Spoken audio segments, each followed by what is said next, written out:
Good morning. Good morning. আর শোন না, আমি না অফিসের জন্য বেরিয়ে গেছি, বুঝলি, একটু ব্যস্ত আছি, তো পরে কথা বলছি। আচ্ছা ঠিক আছে, পৌঁছে আমাকে একটা ফোন করিস। আর শোন না বলছি,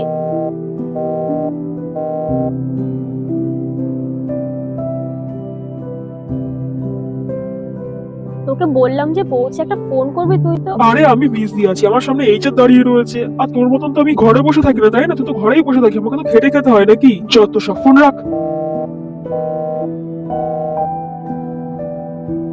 এই তুই কোথায় রে?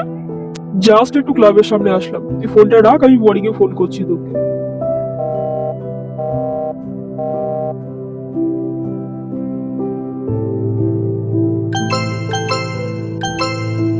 কি রে, ঘুমিয়ে পড়েছিস? হ্যাঁ রে, অনেকটা রাত হয়ে গেছে, ঘুমিয়ে পড় বুঝলি। আমিও খুব ক্লান্ত, কাল আবার সকালে অফিস আছে। Good night. হ্যাঁ।